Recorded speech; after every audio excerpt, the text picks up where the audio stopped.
It's amazing how a single novel can be like this incredibly dense landscape. Right. You kind of wander through the main plot, the big picture stuff, but then it's those little details, like a quick exchange between characters where things get really interesting. Totally. And those are the kind of things we are going to be looking at today. We're diving deep into Love in the Time of Cholera by Gabriel García Márquez, One of the greats. for sure. And if you're not super familiar with Márquez, he's known for creating these really vivid worlds. Almost dreamlike. Yeah, where love and death and all the complicated parts of society get all tangled up. His writing just pulls you in. It does. So in this deep dive, we're going to zero in on some moments and characters that might seem totally random or unconnected at first. But by really focusing on these little excerpts, we can see how Marquez connects things in really surprising ways. So we're giving you, the listener, a new way to understand this amazing book. A fresh perspective. Exactly. All right, let's jump right in. Let's do it. We're starting with Jeremiah de Saint-Amour's death. And what really stands out is how quickly Dr. Urbino just takes charge of the funeral arrangements. It's like he doesn't even hesitate. Right. And what's interesting is that he just assumes that Jeremiah, despite living this really simple life, as the book says, that he'd have enough money from his art to cover the funeral. And even if he didn't, Dr. Urbino is totally ready to pay for it himself. It makes you think about how people viewed artists back then. Like, they all had money if they were good at their art, at least in Dr. Urbino's mind. Then there's that line about suicides. Almost always have crystals in their heart. Oh, yeah. What do you make of that? That's a strong image. It is. Crystals make you think of something solid, unchangeable. Almost rigid. Right, so maybe Marquez is saying that people who commit suicide get stuck in their thinking and they can't see any other way out. But it could also be that he's hinting at something beautiful but fragile inside them. Something that can break under pressure. What do you think?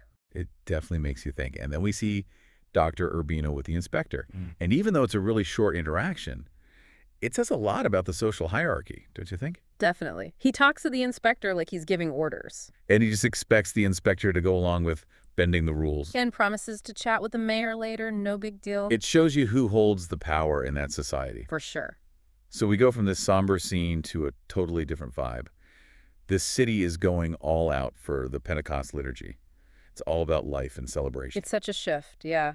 Marquez really makes you feel like you're there, seeing the paper garlands, hearing the music, smelling the flowers, all these young women out on their balconies with their parasols, watching everything happen. So much energy. Yes. And then right in the middle of all this comes Dr. Urbino's carriage. Oh, yeah, and Marquez describes it in such detail, you can picture it perfectly. The shiny patent leather roof, the bronze details, those red and gold wheels, and even the coachman's old-fashioned uniform. It almost feels out of place. It does, because even though the carriage shows how wealthy and important Dr. Urbino is, it also feels like something from the past.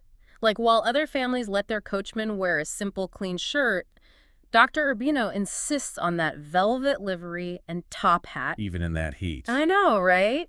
The narrator even points out that it's like, Dr. Urbino isn't even thinking about how uncomfortable the coachman must be. So it's like he's holding on to a past way of life. Maybe even out of touch with how things are changing around him. I think so. What do you think?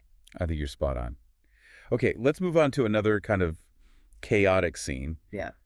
The luncheon that gets totally rained out. Oh, yeah, it starts out so proper and planned, All these social rules in place. and then nature throws a wrench in everything. A big wrench.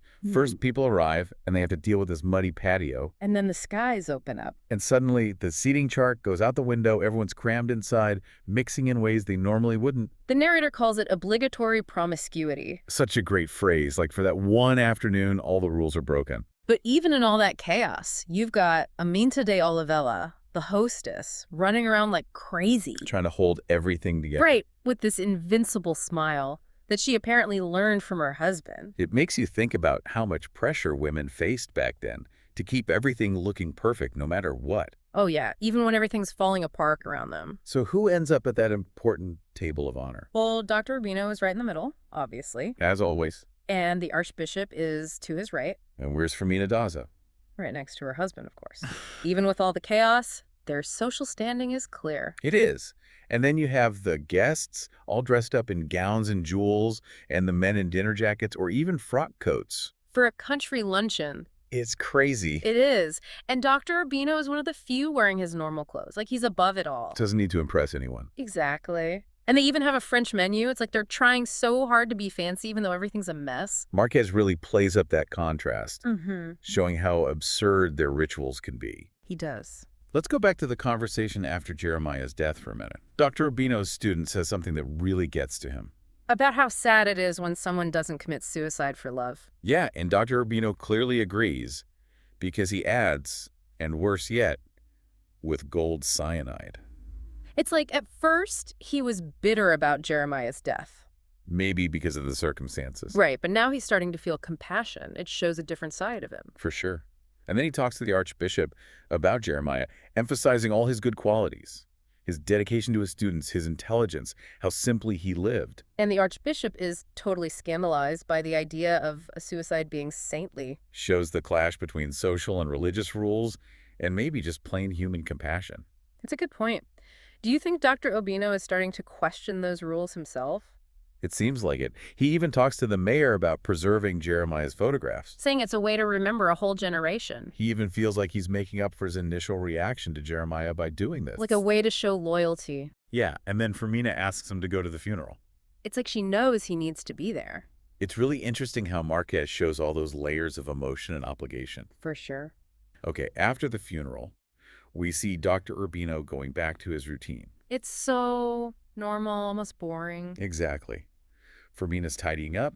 Dr. Urbino has his lemonade. And he's reading these two very specific books. And The Unknown and The Story of San Michel. Right, and he's wearing comfy clothes, even a little annoyed he has to dress up again for the funeral. It's like life goes on, even after a death. It does. He's sitting in his rocking chair, looking out at the garden, lost in thought. Just thinking about things. And then out of nowhere, his parrot speaks. I love that detail. Me too. The parrot had been away in Paramaribo, so it's a surprise. And the parrot says royal parrot, Which is funny enough. but then it starts repeating some of Dr. Urbino's own words. Like he was eavesdropping on It's it. hilarious. It is. It lightens the mood after all the serious stuff. It does. Okay, let's zoom out a bit and look at Dr. Urbino's whole life. He was more than just a doctor. He really shaped his community. He did. The book talks about how he was crucial in fighting the last cholera epidemic. And how he started the medical society. And he was behind so much of the city's infrastructure, like the aqueduct, the sewer system, the market. He was all about making things better for everyone. It's like he had this huge vision. He did. And he wasn't just about medicine. He was also super involved in the Academy of the Language and the Academy of History. Showing how much he valued knowledge and culture. Exactly. And he got awards from the church and the French government. He was a big deal. He was. And he encouraged people to form groups and work together. And he was even into new ideas, like that whole thing with the aerostatic balloon. Like airmail. Yeah, very forward-thinking. He really was. He was also behind setting up the School of Fine Arts and supported the Poetic Festival. It's like he managed to do what seemed impossible, to modernize his city. So impressive. What do you think drove him to do all that? Maybe a sense of duty, a real love for his city. Maybe. Okay, now let's talk about Fermina's dad, Lorenzo Daza. He was so determined to see his daughter become a great lady. Oh yeah, that was his whole mission, especially after his wife died. Which is kind of interesting because he was a mule trader. A self-made man. And he knew that his background wasn't exactly what you'd expect for someone wanting their daughter in high society. There were even rumors about him stealing horses. Right. And he even says that a bad reputation is worse than being sick. He knows how much those things matter in society. He does. Yeah. But he also takes pride in working hard and being successful. He's not ashamed of his past. No. And Fermina, she kind of gets swept up in his plan, even though she doesn't fully realize what he's doing. She even teaches him to read when she's just a girl. Showing how smart and focused she is. Right, and he's so proud of her. It's a complicated dynamic. Okay, now let's talk about Fermina's journey through the Andes. That was rough. 11 days on muleback, harsh weather, dangerous trails. Marquez really makes you feel how tough it was. It's intense. And then this awful thing happens, a mule, and its rider fall into a ravine. Horrible. But Fermina's reaction is so strange. How so? She's not worried about the rider or the animals. She's worried that her own mule isn't tied up properly. Oh, wow. It's like she's learned to look out for herself first. After all she's been through, maybe that's how she survives. It's possible. Okay, now let's switch to Florentino and this whole treasure hunting scheme with Euclides. Oh yeah, poor Florentino. He was so naive. Euclides convinced him they'd find sunken ships full of treasure. Starting with little trinkets and then making it bigger and bigger. And Florentino, being so idealistic and romantic, Goes to his mom for money. but his mom, Transit Ariza, she sees right through Euclides. She knew those gems were fake the second she saw them. She was so sharp. And Euclides disappears, leaving Florentino with nothing but debt. But even though he was tricked, Florentino still holds on to that feeling of excitement he had when he believed in the treasure. He's a real romantic. He is. Okay, let's rewind to the very first time Florentino sees Fermina. Marquez really goes all out with the sensory detail. Oh yeah, you can almost feel what Florentino is feeling. The click of her heels, the movement of her veils, her braid, her laughter in the distance. It's overwhelming. It is, and he's so captivated that he's actually afraid to go up to her. Worried he'll break the spell. Exactly. He idealizes her so much that he doesn't want to ruin it with reality. He's young. He is. It's only when she walks into the Arcade of the Scribes that he realizes he has to do something. He might miss his chance. Exactly. Now let's shift to Dr. Urbino going back home after his dad dies. The atmosphere is so heavy. The house is totally different. No more music, just prayers. His sisters are joining a confess. It's like all the joy has been sucked out. And Dr. Urbino can't even sleep his first night back. He hears noises from the asylum next door. He even wishes he could just leave. But eventually he adjusts, finds comfort in routine. And he takes over his dad's office right away. Stepping into his role. Yeah. It shows how much he feels responsible for carrying on his family's legacy. Makes sense. Okay, now we have Dr. Urbino trying to talk to the young Fermina, and it goes so badly. It's painful to read. He asks her if she likes music, which is such a lame question. And her friends giggle at him, So Fermina, being so fiery, just slams the window shut. leaving him standing there like an idiot. And then to make things worse, he bumps into the cage with the perfumed crows. Oh, yeah, I forgot about that detail. It's like Marquez adds that for comic relief. Definitely. And then her dad, Lorenzo Daza, storms down and yells at Fermina to apologize. He's so protective of her image. It shows you how carefully young women had to behave back then. For sure. Okay, let's move on to Hildebranda. There's this scene where she's in the plaza, and suddenly this important-looking guy arrives. Oh, yeah, everyone stops what they're doing to look. And Hildebranda, even though she doesn't know him, she's captivated by how he looks, his gestures, everything. Marquez is so good at capturing those first impressions. He is. Now let's talk about the river journey. And it starts out so peaceful. The passengers have their routines. Florentino's thinking about Fermina, as always. Yeah, but then they find out there's cholera on board. Everything changes. It's scary. They can't even get off the boat. They're stuck. It makes you think about how quickly things can go from normal to terrifying. It does. And amidst all this, Florentino gets fascinated by these three women from Mompox. They sound so elegant. They are. They have this spring-like presence. Hmm. And Florentino spends a lot of time observing them, trying to figure out their relationship. He's always observing people. He is. But he never really figures out their story. It adds a little mystery. It does. Okay, now for the big one. Florentino finds out Fermina is going to marry Dr. Urbino. Talk about heartbreak. He's totally consumed by jealousy. He even has these violent fantasies about her. It's disturbing, but it shows how deep his pain is. And how much he feels like he's lost control. Exactly. But then he realizes he can't imagine life without her. It's like she's essential to him. She is. His only comfort is this idea that she might regret marrying Dr. Urbino. It's a little bit twisted, but understandable. It is. Okay, let's move on to when the mail sloop arrives in port. Florentino is so focused on one thing. Finding Fermina. Right. He's staring at the Marquis de Casalduero's house where he thinks she is. But then he steps ashore and suddenly smells her perfume. Stronger than the stink of the port. It's like she's there even though she's not. And he doesn't even care about going back to the telegraph office. He's completely obsessed. So now let's talk about this long relationship Florentino has with a woman where neither of them really loves the other. It's so sad. He wants love so badly, but settles for less. They have these intimate moments, but it's not real love. He even tries to spice things up in bed. Using things he's learned from other people. But it doesn't work. There's no spark. And he thinks he's her only lover, but then he hears her talking in her sleep and realizes she has a whole other life. It's a rude awakening. It is. And then she tells him in her sleep that she loves him for making me a whore. That's intense. It is. It's like she's grateful to him for giving her a kind of freedom, even though it's not the kind of love he wants. It's so complicated. It is.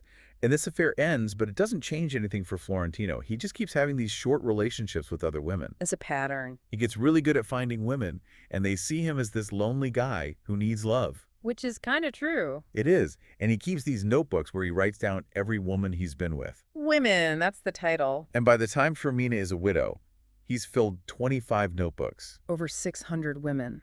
And that doesn't even count the flings. It's wild how much he craves connection. Especially compared to how devoted he seems to Fermina. It's like those other relationships are just filling a void. Makes you wonder. Okay, now let's go back to when Fermina and Dr. Urbino come back from Europe. They bring gifts, but they also bring back memories. And those memories are more important than any gift. For sure.